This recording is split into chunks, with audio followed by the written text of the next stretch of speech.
नमस्कार दोस्तों, आपका स्वागत है हमारे चैनल पर जहां हम हिंदी साहित्य की सुंदर रचनाओं को सरल शब्दों में समझते हैं। आज हम पढ़ने जा रहे हैं प्रसिद्ध कवि मैथिली शरण गुप्त की अत्यंत भावनात्मक कविता कुटिया में राजभवन। ये कविता माता सीता जी के भावों को प्रकट करती है जब वे श्री राम जी के साथ वन में रह रही थीं।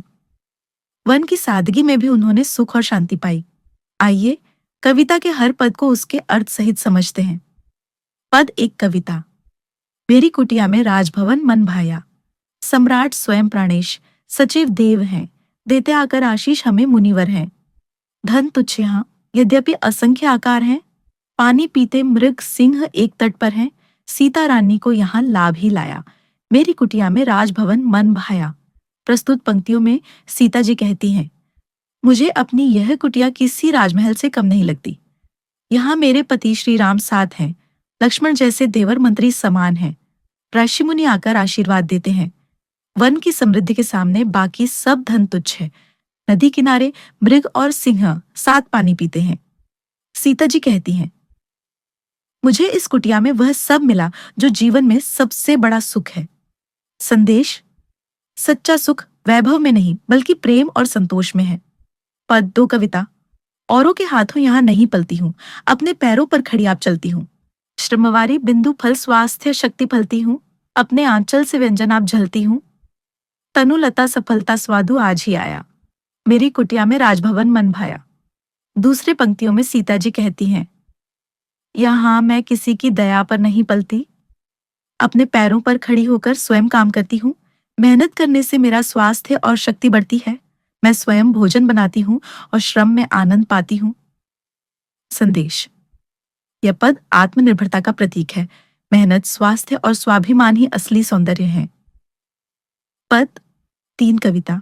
खिसले कर स्वागत हेतु हिला करते हैं, मृदु मनोभाव सुमन खिला करते हैं। डाली डाली में नव फल नित्य मिला करते हैं, तृण तृण पर मुक्ताभार झिला करते हैं। निधि खोले दिखला रही प्रकृति निज माया, मेरी कुटिया में राजभवन मन भाया। इस पंक्ति में सीता जी कहती हैं, प्रकृति जैसे मेरा स्वागत कर रही है। कोमल पत्ते हाथ जोड़कर नमस्कार कर रहे हैं। डालियां फलों से लदी हैं और ओस की बूंदें मोतियों जैसी चमक रही हैं। प्रकृति ने अपने सारे खजाने खोल दिए हैं। संदेश, प्रकृति के संग रहने में जो आनंद है वह किसी राजमहल में नहीं मिल सकता। पद चार कविता। कहता है कौन कि भाग्य ठगा है मेरा, वह सुम हुआ भय दूर भागा है मेरा। कुछ करने में अब हाथ लगा है मेरा, वन में ही तो गृहस्थ जगह है मेरा। वह युवजन की बनी आज यह जाया, मेरी कुटिया में राजभवन मन भाया। चौथे पंक्ति में सीता जी कहती हैं, कौन कहता है कि मेरा भाग्य खराब है, मेरा भय दूर हो गया है, अब मैं निडर हूँ। यहाँ मुझे करने के लिए कार्य मिला है, वन ही अब मेरा सच्चा गृह है। मैं श्री राम की संगिनी बनकर आई हूँ, यही मेरा सच्चा सौभाग्य है। संदेश, जीवन में सुख दुख परिस्थितियों पर नहीं बल्कि हमारे दृष्टिकोण और कर्तव्य निष्ठा पर निर्भर करते हैं। पद पांच कविता। फल फूलों से हैं लदी डालियां मेरी, वे हरी पत्तलें भरी थालियां मेरी। मुनिबालाएं हैं यहाँ सखियां मेरी, तटिनी की लहरें और तालियां मेरी। क्रीड़ा सामग्री बनी स्वयं निज छाया, मेरी कुटिया में राजभवन मन भाया। अंत में सीता जी कहती हैं, मेरी डालियां फल फूलों से लदी है, हरी पत्तियां मेरी थालियां हैं। हर्ष मुनियों की पत्नियां मेरी सखियां हैं।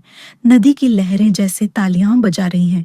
यह वन मेरी आनंद भूमि है, यहाँ हर ओर सुख और प्रेम है।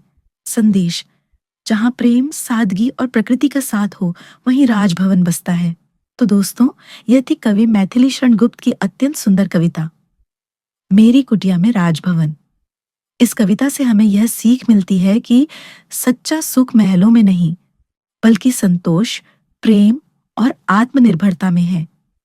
अगर आपको यह कविता और इसका अर्थ पसंद आया हो तो वीडियो को लाइक, शेयर और सब्सक्राइब जरूर करें ताकि हम आपको हिंदी साहित्य की और भी सुंदर रचनाएं सुना सकें। धन्यवाद। जय श्री राम।